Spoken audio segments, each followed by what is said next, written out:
उपस्थित सभी भाइयों बहनों, नौजवान साथियों और प्यारे बच्चों, मुझे आज इस बात की प्रसन्नता है कि बैजनाथ जो हमारे भगवान शिव की पवित्र धरती, जहां आज इस कार्यक्रम का आयोजन किया गया, जहां भगवान शिव के आशीर्वाद लेने का भी सौभाग्य प्राप्त हुआ, वहां आप सबके दर्शन करने का भी सौभाग्य प्राप्त हुआ। और आज के इस कार्यक्रम को सफल बनाने के लिए जिस प्रकार से आप सब लोग आए, आप सबका भी मैं हार्दिक अभिनंदन करता हूं, स्वागत करता हूं।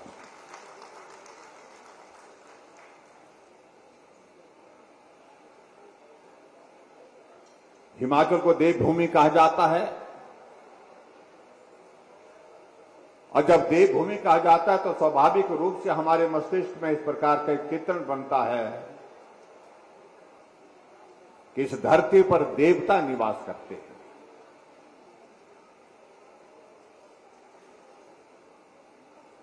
और मैं इस बात से सहमत भी हूं। अगर देवभूमि कहा जाता है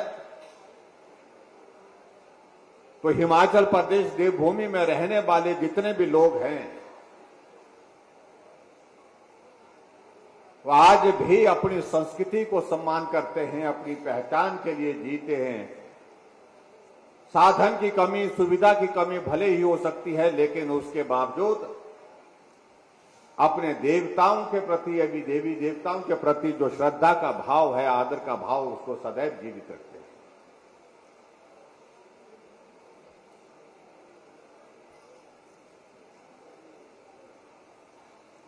आज आपके बीच में एक विशेष कार्यक्रम के आयोजन के तहत हमारा आना हुआ है।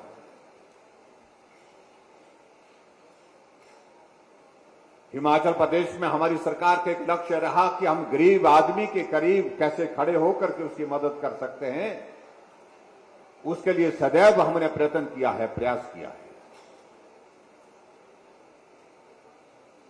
और उसी तरह से मैं इस बात को मैं कह सकता हूं, इस लक्ष्य के साथ आगे बढ़ते हुए गरीब लोगों का हमें स्नेह भी मिला है, सहयोग मिला है, प्यार भी मिला है।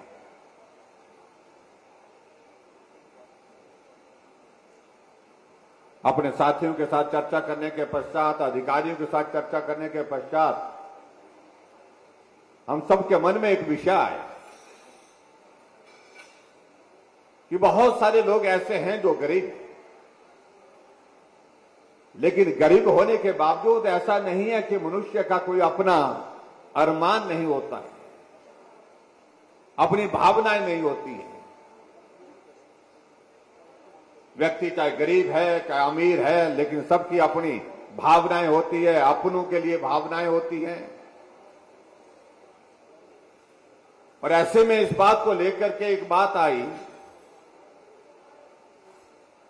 जो साधन संपन्न व्यक्ति है अपने परिवार में, वो अपनी बेटी की शादी, बेटे की शादी हजारों की संख्या में लोगों को बुला करके धूमधाम के साथ, बाजे गाजे के साथ जो है वो आयोजन के साथ पूरा करते हैं। और स्वाभाविक रूप से उनको भी अधिकार है।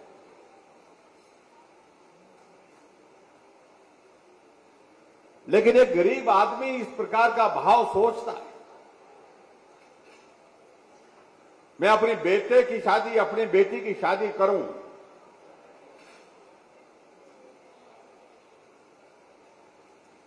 तो उसके लिए पैसे का प्रावधान कैसे हो सकता है, मदद कहां से मिल सकती है। और हमने इस बात को देखा है कि जब इस तरह का आयोजन परिवार में होता है, एक गरीब आदमी भी अपने पास, अगर उसके पास साधन नहीं है, सुविधा नहीं है, पैसे नहीं है, तो अपने साथियों से, सहयोगियों से, रिश्तेदारों से मदद लेकर के अपनी भावनाओं का सम्मान करने की कोशिश करता है, अपने बच्चों के सम्मान की करने की कोशिश करता है।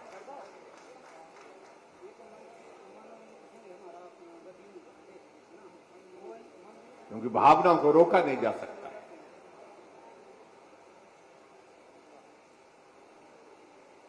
बेटी को विदा करने के लिए जो रस्म करते हैं, चाहे अमीर है चाहे गरीब है, लेकिन भावना उसमें एक ही हो जाती, वो एक ही होती है कि मेरी बेटी मेरे घर से रुखसत हो रही है, दूसरे के परिवार में जा रही है, दूसरे घर को आबाद करने के लिए जा रही है, वो वहां पर सुखी रहे, आराम से रहे, अच्छी जिंदगी वहां पर बिताए। ऐसी भावना सदैव हर व्यक्ति की होती है। ऐसे में हमने कहा कि हम उन ऐसे लोगों के लिए विचार करके मदद क्या कर सकते हैं और कितनी कर मदद कर सकते हैं। तो बात करने के बाद साथियों के साथ सब चर्चा हुई तो एक विचार आया कि हमको कोई योजना की शुरुआत करनी चाहिए, और उस योजना के अंतर्गत जिस दिन उस गरीब मां बाप की उस बेटी की शादी है, वो अपने परिवार का, मां बाप का घर छोड़ करके दूसरे के घर आबाद करने के लिए जा रही है, उसको आशीर्वाद भी दें, और आशीर्वाद के साथ साथ में हम सरकार की ओर से उसको शगुन के रूप में 31,000 रुपए दें। इस बात का निर्णय हमारी सरकार ने किया, और आज मुझे इस बात की खुशी है, उस योजना की आज विधिवत हमने यहां पर जो है वो, हालांकि कई दिनों से चल पड़ा है काम, लेकिन आज उसकी विधिवत शुरुआत की गई। मैं इस बात से सहमत हूं, आज के इस दौर में 31,000 बहुत ज्यादा ऐसा पैसा नहीं है कि जिससे बहुत सारी चीजें हो सकती हैं, लेकिन उसके पीछे एक भाव है, पवित्र भाव है कि उस परिवार की, उस बेटी के लिए जो है सम्मान के साथ वो अपने मां बाप का घर रुखसत करके दूसरे घर में जा रही है, तो उसके साथ जो है मां बाप अपनी भावनाएं व्यक्त करते हुए उसको आशीर्वाद दे रहे हैं, और सरकार उस सारे मामले को लेकर के उसके साथ खड़ी है। इसलिए हमने कहा कि इसकी शुरुआत करनी चाहिए, और मुझे इस बात की खुशी है 1 अप्रैल 2021 को हमने इस शगुन योजना की शुरुआत की, और इस योजना की शुरुआत करने के पश्चात धीरे धीरे जब लोगों को इस बात की जानकारी मिली, यहां मैं बच्चों से बात कर रहा था, उन बेटियों से बात कर रहा था, उनको जानकारी मिली, उनके परिवार को जानकारी मिली, आंगनबाड़ी वर्कर्स के माध्यम से जानकारी मिली कि ऐसी योजना सरकार ने शुरू की है जहां आपको 31,000 रुपए जो है वो शगुन के रूप में आपको शादी करने पर मिलेगा। और उनने कागज की वो औपचारिकता पूरी की, उस औपचारिकता को पूरा करने के पश्चात आज मुझे इस बात की खुशी है कि अभी तक हमने हिमाचल प्रदेश में 6,626 बेटियों को मुख्यमंत्री शगुन योजना के अंतर्गत जो है हम 17 करोड़ रुपए जो है शगुन के रूप में उनको दे चुके हैं। हम इस बात से सहमत हैं कि नई योजना है कि अभी जानकारी का भी अभाव है। नई योजना की औपचारिकता पूरा करने के लिए भी थोड़ा वक्त लग रहा होगा, लेकिन फिर भी उसके बावजूद एक शुरुआत हो गई हिमाचल प्रदेश में। एक गरीब मां बाप की भावनाओं का सम्मान करने की सरकार की ओर से जो कोशिश हुई है, उसमें हम सफल होकर के आगे बढ़ रहे हैं।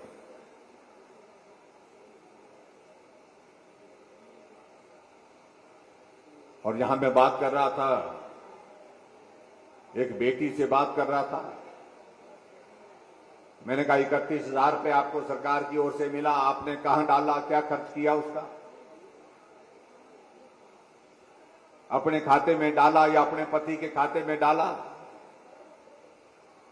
और वो बेटी कहती है ना पति के खाते में डाला ना अपने खाते में डाला, मैंने अपने पिताजी के खाते में डाला। हमने कहा ऐसा क्यों किया?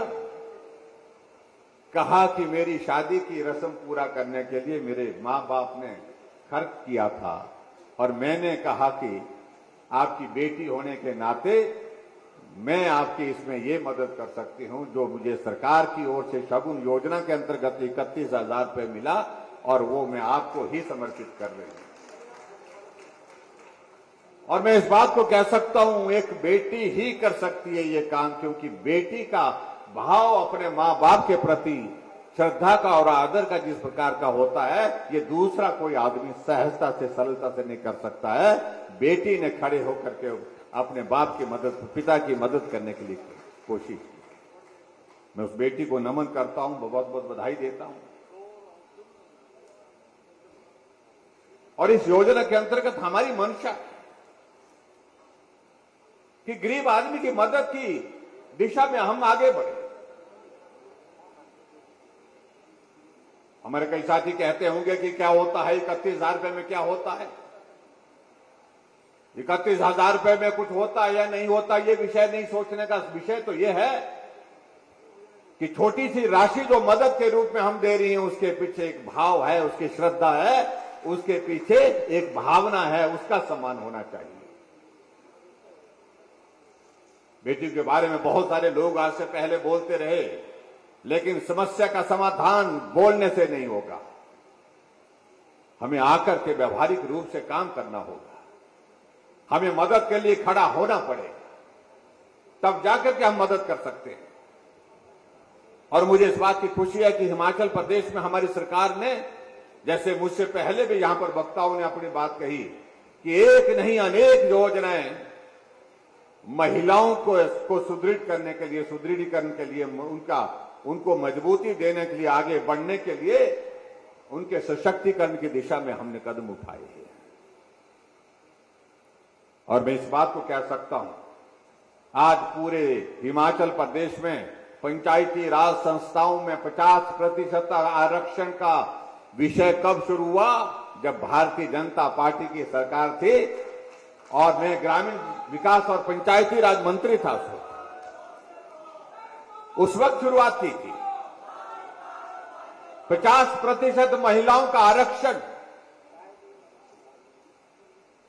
हमारे पुरुष भाई और मित्रों का, उनका मूड थोड़ा खराब भी हुआ, लेकिन उसके बावजूद कहा कि चलेगा नहीं। सरकार ने बहुत गलत निर्णय किया, कई लोगों ने इस तरह की बातें कही। पंचायती राज संस्थाओं का आप लोगों ने बहुत नुकसान कर दिया, विकास के कार्य अब कैसे हो पाएंगे। लेकिन हमने कहा, प्रयास किया है, हम देखते हैं आने वाले समय में होता क्या। और मुझे इस बात की खुशी है, जब पंचायत में हमने आरक्षण किया महिलाओं के लिए 50%, तो महिलाएं 50% चुन करके नहीं आई। 2010 की सरकार की मैं अपनी बात कर रहा हूं, पिछली सरकार की 58%, 58% महिलाएं पंचायती राज संस्थाओं में चुन करके आई और बहुत अच्छी तरह से काम किया। और आज पंचायती राज संस्थाओं में महिलाएं जो है बहुत बेहतरीन काम कर रही। और आगे बढ़कर के हमने एक बात और भी की। अभी हमारी सरकार का 4.5 वर्ष से ज्यादा का कार्यकाल पूरा हुआ। हमने एक नहीं अनेक कदम इस प्रकार से उठाए, जहां हम मातृशक्ति को और ज्यादा सशक्त कर सकते हैं, उस दिशा में हमने काम करने की कोशिश की। पूर्व में सरकार में गुड़िया हत्याकांड जैसी घटना घटित हुई थी। एक बेटे के साथ इस प्रकार का दुर्व्यवहार करने के बाद उसकी हत्या करके उसको जंगल में फेंक दिया गया था। और हमारी सरकार जब बनी तो पहले दिन की कैबिनेट की बैठक में हमने निर्णय किया कि हम हिमाचल प्रदेश में गुड़िया को इस प्रकार से मरने नहीं देंगे। हमने तय किया, गुड़िया हेल्पलाइन की शुरुआत पहली कैबिनेट की निर्णय में हमने शामिल किया, पहले दिन शामिल किया कि आने वाले समय में ऐसी घटना नहीं होनी चाहिए। उसको रोकने के लिए क्या क्या चीजें कर सकते हैं, वो चीजें करने की हमने कोशिश की। और उसके बाद आगे बढ़कर के, और आज मुझे इस बात को लेकर के भी प्रसन्नता है कि हमने जहां सभी लोगों के लिए जो 60 साल की आयु के ऊपर है उनके लिए पेंशन का प्रावधान किया, उसमें विशेष तौर से महिलाओं के लिए और ज्यादा मजबूती के साथ उनको मदद करने की कोशिश की है। एक जमाना होते था महिला घर के हिस्सा होती थी, लेकिन आज का ये दौर ऐसा नहीं है। आज महिला हर क्षेत्र में काम करने के लिए घर से बाहर जाती हैं।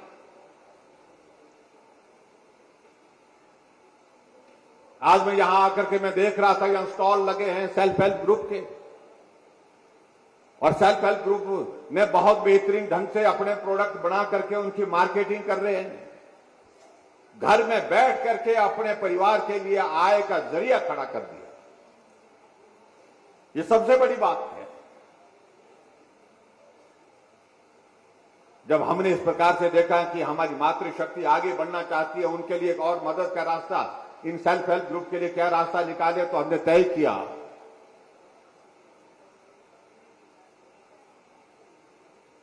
कि हम महिलाओं के लिए खासतौर जो सेल्फ हेल्प ग्रुप के माध्यम से काम कर रही हैं, उनके लिए जो रिवॉल्विंग फंड जो है उसमें 25,000 रुपए की हम मदद करेंगे। 25,000 रुपए हम उन सेल्फ हेल्प ग्रुप को देंगे ताकि वो अपना काम शुरू कर सके। और महिलाएं सेल्फ हेल्प ग्रुप में पैसा लेकर के, ये पैसा लेकर के अपना काम कर रही।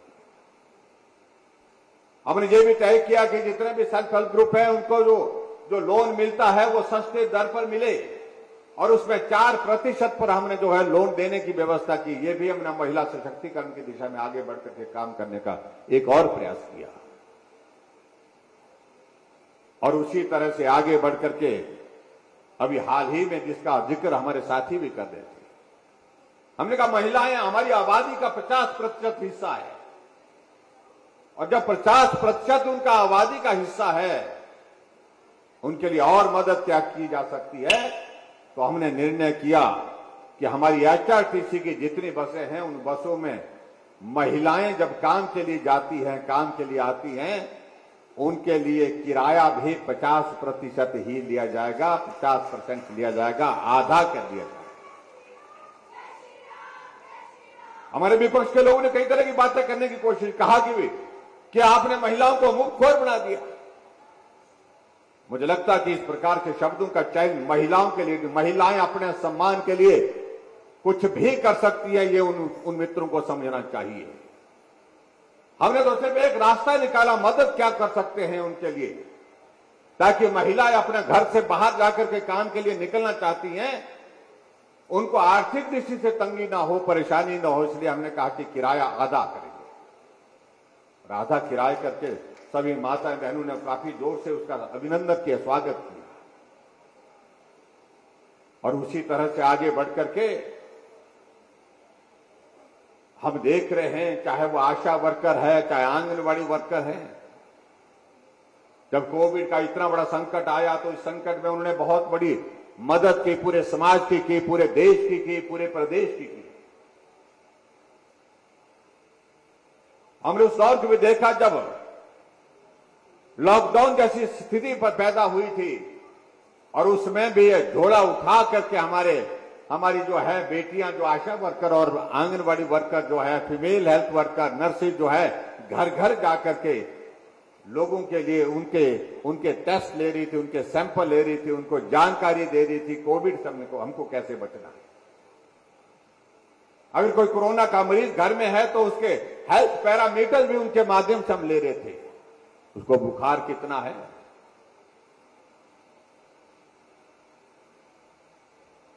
और उसके अतिरिक्त और उसकी पल्स रेट क्या चल रहा है, उसका ऑक्सीजन सैचुरेशन की स्थिति क्या है। हमारे हेल्थ के चाहे वो डॉक्टर्स हैं, पैरामेडिकल स्टाफ के सारे, चाहे वो नर्सेज हैं, उनका भी बहुत बड़ा योगदान रहा, लेकिन हमारी सबसे ज्यादा उसमें योगदान रहा तो हमारी बेटियों का योगदान रहा जो इसमें काम कर रही थी। तो स्वाभाविक रूप से आज के दिन मुझे लगता है कि हमको इस बात को नहीं भूलना चाहिए कि बेटियों की भूमिका कितनी महत्वपूर्ण आज के इस दौर में हो गई।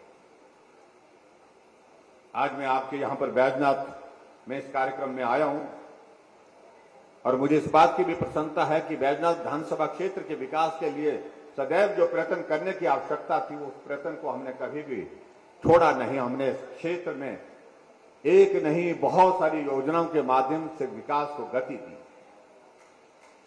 और आज मैं इस बात को भी मैं देख रहा हूं कि हमारे सामने यहां पर एक दीवार पर शिला पट्टिकाएं लगी हैं, जिसमें कुल मिलाकर के 5 उद्घाटन और उसके अतिरिक्त 15 जो है वो शिलान्यास हुए हैं।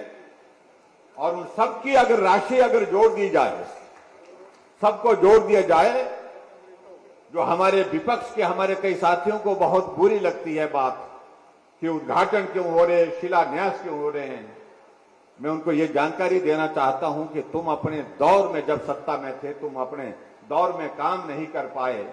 हमने कोविड के दौर में भी गुजरने के बावजूद हम हिमाचल प्रदेश के हर विधानसभा क्षेत्र के विकास के लिए कृत संकल्प हैं और हम काम कर रहे हैं। और आज मुझे इस बात की खुशी है कि आपके इस विधानसभा क्षेत्र के अंतर्गत 20 योजनाओं के लिए 240 करोड़ रुपए के माध्यम से उद्घाटन और शिलान्यास हुए हैं।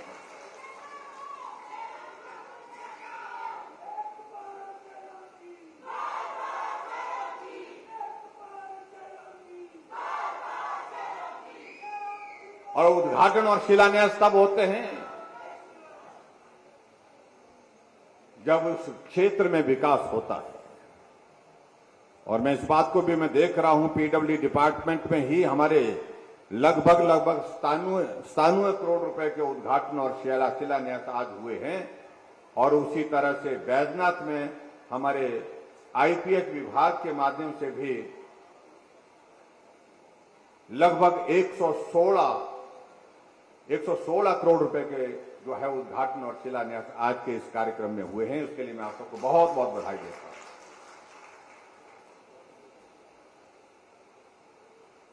मैं इस बात को लेकर के भी देख रहा था, यहां पर हमारे माननीय विधायक मुल्कराज प्रेमी जी जिक्र कर रहे थे, हम अपने इस क्षेत्र के विकास के लिए सदैव प्रयत्न कर रहे हैं। पीछे हम सर्दी के मौसम में बरूट गए थे, उस दिन बरूट में बर्फ पड़ रही थी, उस दिन हमने कार्यक्रम किया। हमने कहा था कि यहां आईटीआई खोलेंगे, पिछले कल हमने कैबिनेट में उसको मंजूरी दे दी। बरूट में आईटीआई खोलने का हमने निर्णय कर लिया और उसको दोनों द्रंग विधानसभा क्षेत्र और आपके बैजनाथ विधानसभा क्षेत्र दोनों के लिए उसका लाभ होगा।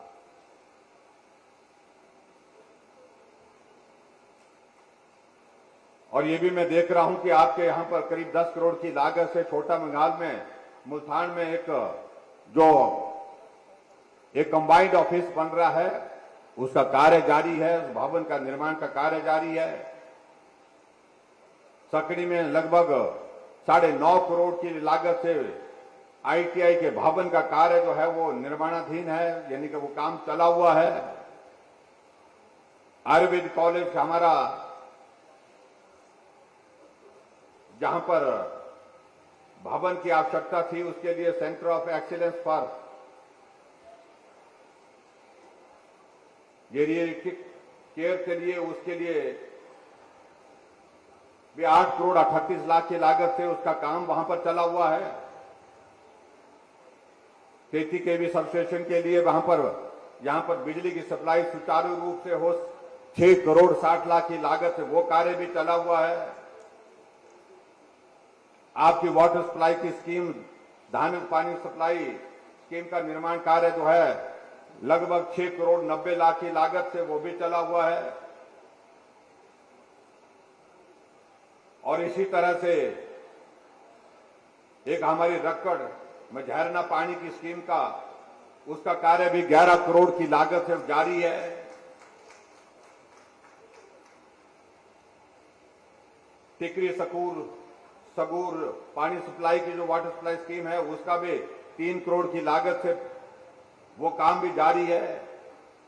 3 करोड़ रुपए की लागत से नोहरा चकोल पानी की वाटर सप्लाई स्कीम, उसका कार्य भी जारी है। 6.5 करोड़ की लागत से गणेश बाजार में बनने वाले रेलवे फ्लाईओवर ब्रिज, वो काम भी जारी है। और उसके अतिरिक्त होली उतराला जो है वो 13.5 करोड़ की लागत से जो सड़क, जिसके बारे में हमेशा जब भी बैजनाथ आते थे होली उतराला उतराला होली, ये हमेशा एक आवाज हर जगह से सुनने को मिलती थी, उसका भी कार्य जारी है। और आने वाले समय में उसका जो दूसरा पोर्शन जो बनना है, उसके लिए भी प्रक्रिया शुरू हो गई है, उसको भी हम पूरा कर रहे हैं। इसलिए अगर हम जिक्र करें तो बहुत सारी योजनाएं आपके इस विधानसभा क्षेत्र के अंतर्गत जो है वो विकास की दृष्टि से हम देख रहे हैं। और जल जीवन मिशन के अंतर्गत लगभग 100 करोड़ रुपए बैजनाथ के अंतर्गत खर्च कर रहे हैं।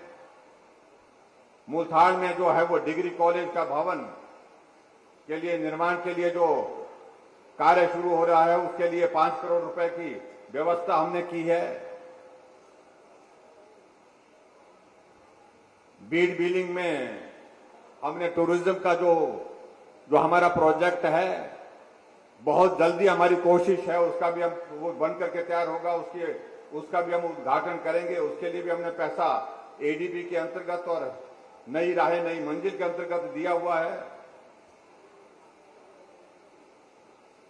लेकिन उसके बावजूद मैं इस बात से भी सहमत हूं, विकास एक ऐसी चीज है वो संपूर्ण नहीं होता है, फिर भी उसके बावजूद हमेशा मांग रहती है। मुझे इस बात की प्रसन्नता है कि आज हमने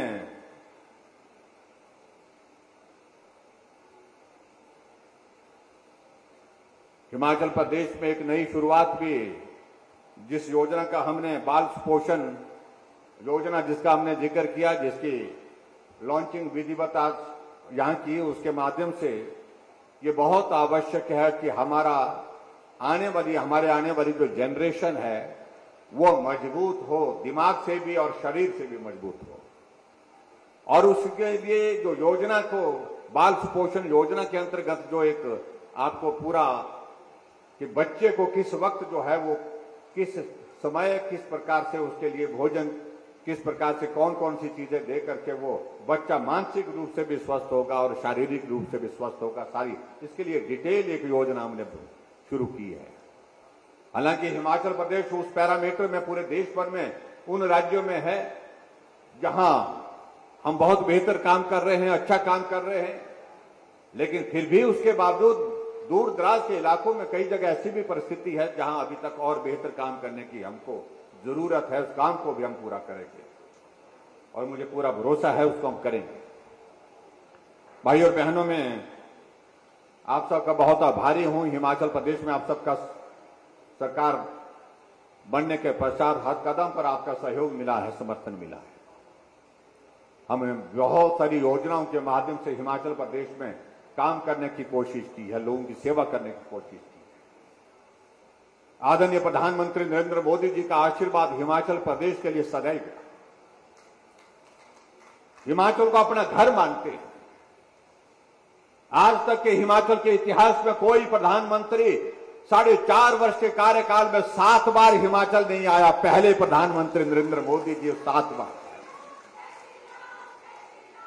पहली साल पूरा होने पर धर्मशाला में आए, शुभकामनाएं दी, आशीर्वाद दिया हमको, और दूसरी साल पूरा होने से पहले ग्लोबल इन्वेस्टर्स मीट के लिए धर्मशाला पहुंचे, हमें आशीर्वाद दिया, शुभकामनाएं दी कि आप अच्छी योजनाओं के साथ आगे बढ़े। उसके बाद आदरणीय प्रधानमंत्री जी का हिमाचल प्रदेश में आने के कार्यक्रम फिर से बना जब टनल का उद्घाटन किया, रोहतांग टनल का, अटल टनल रोहतांग का 3 अक्टूबर 2020 को।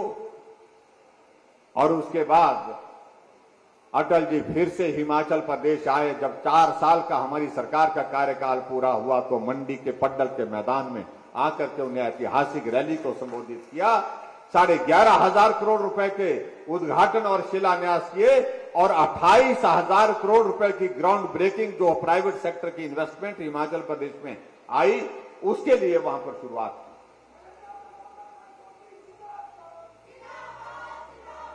और यही नहीं, उसके बाद जब 8 साल का कार्यकाल आदरणीय प्रधानमंत्री जी का बतौर देश के प्रधानमंत्री के नाते पूरा हुआ, उन्होंने कहा कि मैं हिमाचल आकर के देवभूमि हिमाचल प्रदेश से पूरे देश को संबोधित करूंगा। 8 साल पूरे होने पर और दिल्ली से आए, शिमला के रिज के मैदान में पहुंचे, पूरे देश के मुख्यमंत्री उस कार्यक्रम में जुड़े हुए थे वर्चुअल माध्यम से।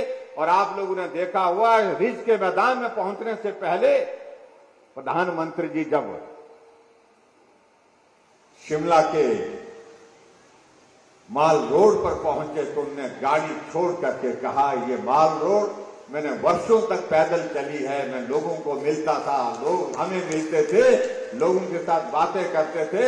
आज हम पैदल चलेंगे, माल रोड के एक कोने से दूसरे कोने तक पैदल चले। लोगों ने उनको सर आंखों पर बिठाया, लोगों ने उनका अभिनंदन किया, स्वागत किया और उन्होंने भी उनका अभिवादन स्वीकार किया। और इसके मैदान से उन्होंने पूरे देश को संबोधित किया। 700 से ज्यादा जिले वर्चुअल माध्यम से उस वक्त जुड़े हुए थे। प्रधानमंत्री जी ने 17 लाख लोगों के साथ सीधा उस दिन जो है अपना संबोधन लोगों तक पहुंचाया। और उसके बाद कुछ दिनों के पश्चात फिर प्रधानमंत्री जी हिमाचल आए और मुख्य सचिवों का सम्मेलन था। चीफ सेक्रेटरी कॉन्क्लेव में धर्मशाला आए और धर्मशाला आए ही नहीं, एक दिन रुके, 2 दिन रुके। और पहली बार मुझे लगता है कि अगर मैं गलत नहीं हूं तो हिमाचल के इतिहास में कोई प्रधानमंत्री धर्मशाला में आकर के रात को रुके होंगे, ठहराव किया होगा सर्किट हाउस में। अगर वो है तो नरेंद्र मोदी जी हैं। और वहां पूरे देश के लिए उन्हें एक नक्शा बना करके तैयार किया कि हमको आने वाले समय में किस प्रकार से प्रशासनिक व्यवस्था को चुस्त दुरुस्त करके जो है लोगों की सेवा करनी। हमारे मित्र कई बहुत परेशान होते हैं, मोदी जी आ गए, फिर आ रहे हैं, परेशान हो जाते हैं। हमने कहा आ रहे हैं, क्योंकि उनके जमाने में तो प्रधानमंत्री आते नहीं थे, एक बार आए थे और कुछ थोड़ी देर के लिए रुके थे और उसके बाद चले गए। और मैं आपके बीच में ये भी कहना चाहता हूं कि बहुत जल्दी आदरणीय प्रधानमंत्री हिमाचल प्रदेश में फिर से आने वाले हैं और फिर आकर के हिमाचल के लोगों को संबोधित करने वाले हैं, हिमाचल के लोगों को मिलने वाले हैं। हमने हिमाचल में लोगों के लिए मदद करने की कोशिश की, उनकी सेवा के भाव के साथ उनके लिए खड़े होकर के मदद करने का हमने सदैव प्रयत्न किया है। ये पूरा हिमाचल एक है, ना ऊपर की बात है ना नीचे की बात है। हम सारे हिमाचली एक होकर के काम करेंगे, हिमाचल की मजबूती के लिए काम करेंगे, इस भाव के साथ हमने सदैव काम करने की कोशिश की। हमने इस बात को भी सुनिश्चित किया कि हम बदले की भावना से काम नहीं करेंगे। हम हिमाचल प्रदेश को देवभूमि कहते हैं, तो देवभूमि कहने के अभिप्राय यह है कि हम यहां पर काम भी उस प्रकार से उस संस्कृति के मुताबिक करें, बदले की भावना, राजनीतिक प्रतिशोध की भावना के साथ काम न करें। हमने प्रथा को आगे बढ़ाने के लिए प्रयत्न किया है, कोशिश किया। भले ही हमारे साथी विपक्ष के लोग कुछ भी कहते हो, ये हो गया वो हो गया, काम हमेशा संपूर्ण हो जाएगा, काम सब खत्म हो जाएंगे, ये कभी हो ही नहीं सकता। सत्ता में हम रहें चाहे तुम रहें, कोई भी रहे, लेकिन उसके बावजूद जिंदगी खत्म हो जाती है, लेकिन काम खत्म नहीं होते हैं। लेकिन हमारा भाव काम करके सेवा का किस प्रकार का है, इसको लोग याद रखते हैं। ये मैं कहना चाह रहा हूं, इसको सदैव याद रखते हैं। इसलिए हमने हिमाचल प्रदेश में बुजुर्गों के लिए पेंशन की शुरुआत की। जो बुजुर्गों के लिए 80 साल के बाद पेंशन का प्रावधान किया जाता था, हमने 60 साल से ऊपर के बुजुर्गों के लिए पेंशन का प्रावधान किया। वो 4 लाख लोगों को पेंशन देते थे, हम 7 लाख लोगों को पेंशन दे रहे हैं। वो 400 करोड़ रुपए खर्च करते थे, हम 1300 करोड़ रुपए खर्च कर रहे हैं। फिर भी उसके बावजूद कहते हैं कि जयराम से पूछो कि क्या किया। हमने हर घर में गैस का चूल्हा पहुंचाया। कांग्रेस को मित्रों को पूछो कि कहीं एक घर में भी आपने चूल्हे की तो बात, गैस के चूल्हे की तो बात छोड़िए, आपने स्टोव भी दिया? कहीं नहीं दिया। हमने 3,32,000 गैस के चूल्हे घर घर में पहुंचाए, हर घर में पहुंचाए। और हिमाचल पूरे देश में पहला राज्य है जहां हर घर में गैस का चूल्हा है। गरीब होने के बावजूद भी घर में गैस है। और हमने हिमाचल प्रदेश में गरीब आदमी का इलाज, सरकार उसका खर्च उठाए, उसके लिए हिमकेयर की शुरुआत की। वो 50 साल सत्ता में रहे, लेकिन गरीब आदमी जब बीमार होता है, उसके घर में किस तरह की परिस्थिति होती है, उसके परिवार के लोग कितने तनाव में होते हैं। घर में परिवार का सदस्य पीड़ा से चिल्ला रहा होता है, कहरा रहा होता है, लेकिन घर में उसकी पीड़ा को समझते हैं, लेकिन उसका इलाज करने की परिस्थिति में नहीं है क्योंकि पैसे नहीं। कई लोग जमीन गिरवी रख देते हैं, घर गिरवी रख देते हैं इलाज के लिए, अपने परिवार के उस सदस्य के जीवन बचाने के लिए गहने गिरवी रख देते हैं। लेकिन कभी भी सरकार ने सोचा नहीं कि ना जमीन गिरवी होनी चाहिए गरीब की, ना गहने गिरवी होने चाहिए, ना घर गिरवी होना चाहिए। यहां सरकार को मदद के लिए खड़ा होना चाहिए, हमको कोई योजना शुरू करनी चाहिए। ये भाव कभी भी किसी सरकार के दिमाग में आया नहीं, लेकिन हमने शुरुआत की, हमने हिमकेयर की शुरुआत की। 5 लाख रुपए तक उस गरीब आदमी का इलाज मुफ्त करने का जिम्मा हमारी सरकार ने लिया। ये भी हिमाचल प्रदेश में हमने उस दिशा में एक प्रयत्न किया जिसमें हम आज गरीब लोगों को मदद कर रहे हैं। कोई आदमी अगर बिस्तर पर पड़ा है, ऐसी बीमारी लग गई, उसका इलाज करना कठिन है, लंबा सारा जीवन भर उसका इलाज होगा, उसके लिए सहारा योजना का इंतजाम किया। उस आदमी को जीवन भर जब तक वो जिंदा है, हम सरकार की ओर से 3,000 रुपए उस खाते में, उसके खाते में मदद के रूप में डाल रहे हैं। सरकार तो पहले भी थी और कहते हैं कि बहुत अनुभवी लोग थे, और क्या कहा जाता है कि बहुत बड़े लोग थे। मुझे मालूम नहीं बड़े लोगों का अभिप्राय क्या होता है, लेकिन मैं इतना मैं जरूर कहना चाहता हूं, लेकिन उस गरीब आदमी की क्या पीड़ा को समझा। दो आदमी किसी बीमारी का शिकार हो गया और उस बीमारी का इलाज सारी जिंदगी भर उसको करना होगा, बिस्तर पर पड़ा है, चल नहीं सकता है, अपना काम नहीं कर सकता है। कभी अपनी भावनाएं उसने व्यक्त की उस सरकार ने, कैसे आदमी के लिए मदद होनी चाहिए। आज मेरी सरकार 20,000 ऐसे लोग जो बिस्तर पर पड़े हैं, चल नहीं सकते, अपना काम नहीं कर सकते हैं, हम उनके लिए मदद के रूप में 3,000 रुपए हर महीने उनके खाते में डाल करके मदद करें। ये भाव कभी नहीं आया। सत्ता में आने के बाद सत्ता का असर दिमाग पर इस कदर चढ़ जाता था, ना गरीब दिखता था, ना बीमार दिखता था। ये परिस्थिति हो सकता है। ये अंतर है जिसको समझने और समझाने क्या। और आज हम जिस कार्यक्रम को यहां पर कर रहे हैं शगुन योजना के माध्यम से, उसमें भी भाव आप देखिए, एक गरीब बेटी के भाव को सम्मान देने की हमने कोशिश की, उसके मां बाप के भावनाओं का सम्मान करने की हमने कोशिश की है। हम आपके लिए खड़े हैं, हम आपकी मदद करेंगे, ज्यादा नहीं थोड़ी है, लेकिन फिर भी करेंगे। इसलिए भाई और बहनों, बहुत सारी चीजें ऐसी हैं जिन बातों को लेकर के हम बहुत लंबी बात कह सकते हैं। मैं समझता हूं कि समय की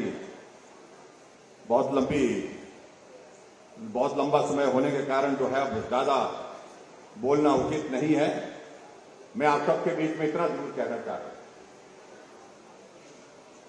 हिमाचल प्रदेश में भारतीय जनता पार्टी की सरकार है और केंद्र में भी भारतीय जनता पार्टी यानी कि एनडीए की सरकार है।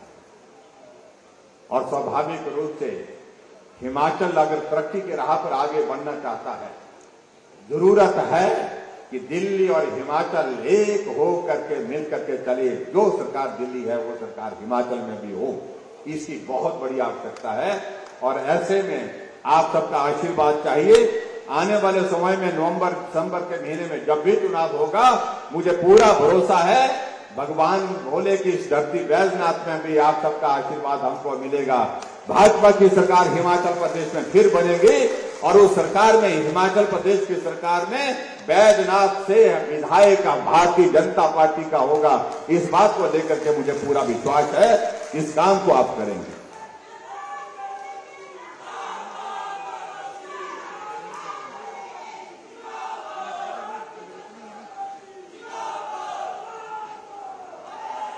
यहां हमारे मुल्क राज प्रेमी जी ने कुछ बातों का जिक्र किया है।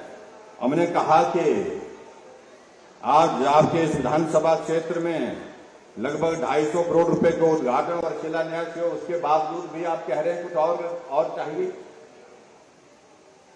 उन्होंने कहा कि उसके लिए धन्यवाद, लेकिन कुछ थोड़ा और मदद हो जाए तो और अच्छा होगा।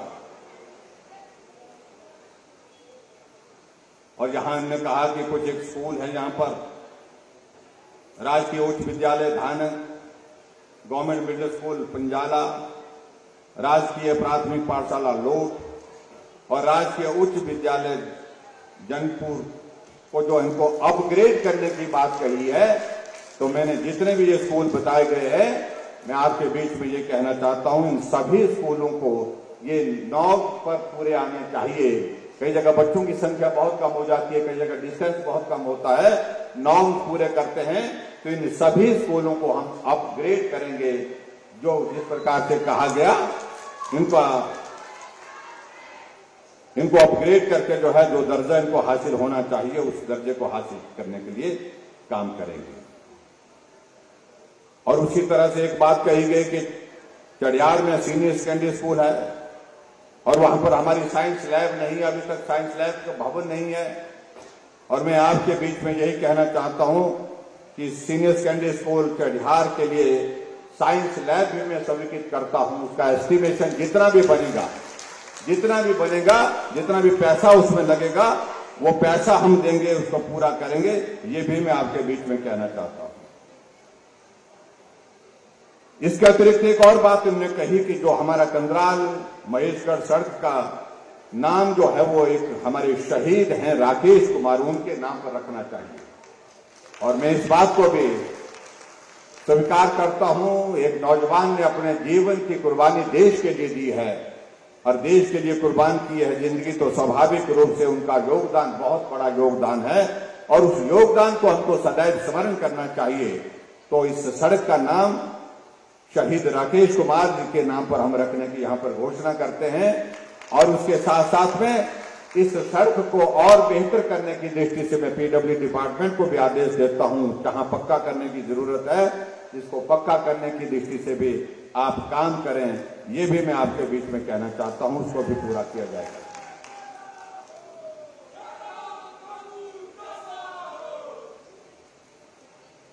और एक और यहां पर बात कही गई है, खीर गंगा घाट से शिव मंदिर बैजनाथ हेतु लिफ्ट का निर्माण किया जाए, सीतारमणी तक पैदल पुल चलने के लिए जो है वो उसके पुल का निर्माण किया जाए। इन दोनों चीजों के लिए मैं यही कहना चाह रहा हूं, इन दोनों चीजों का एस्टिमेशन पीडब्ल्यू डिपार्टमेंट बना करके तैयार करे और इसको भी हम पूरा करेंगे।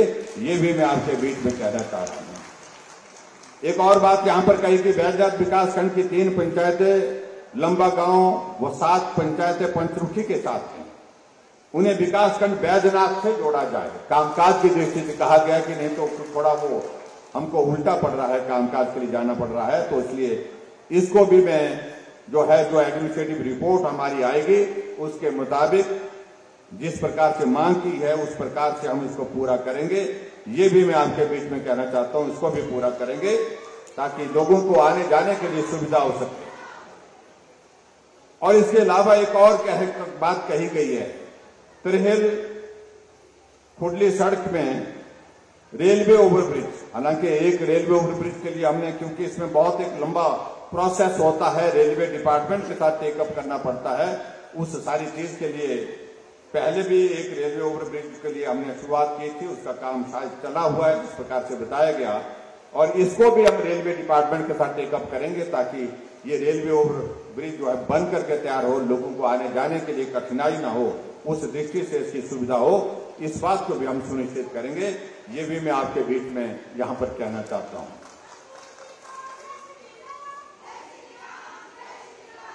एक और चीज यहां पर बात कही गई है, जो हमारे कर्मचारी भाई हैं, उनके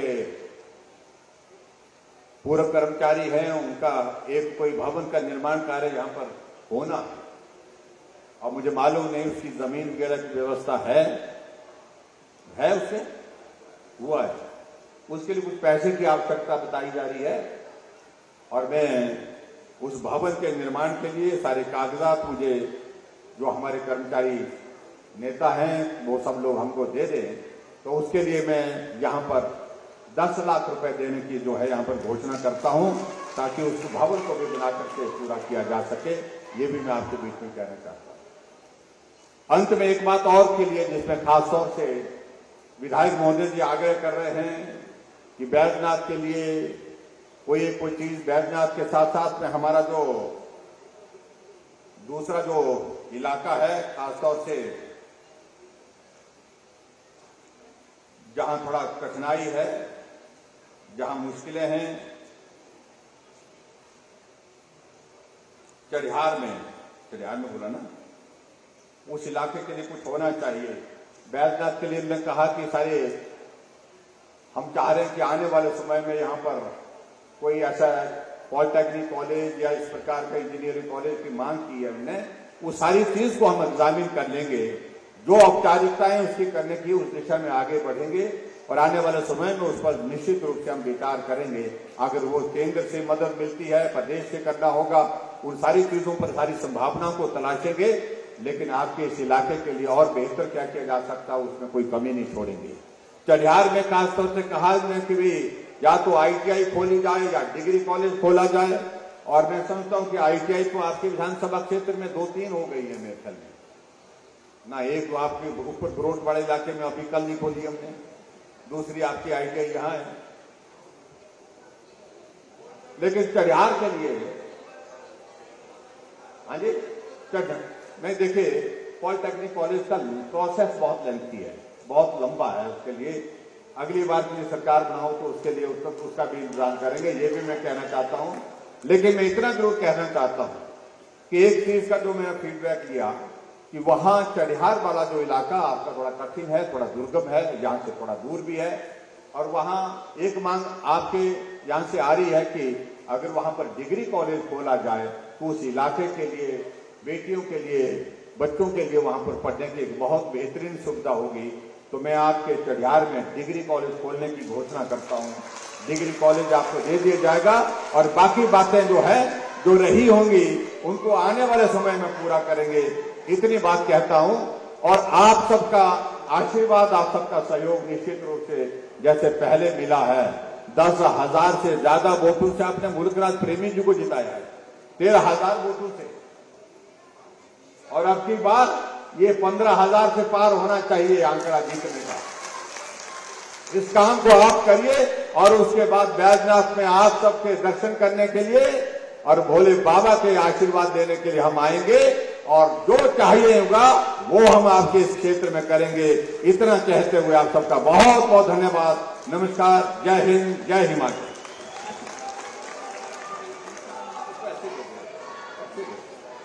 एक पटवार सर्कल के लिए हमने कहा है, चौगान के लिए, तो ये पटवार सर्कल बना करके तैयार करेंगे।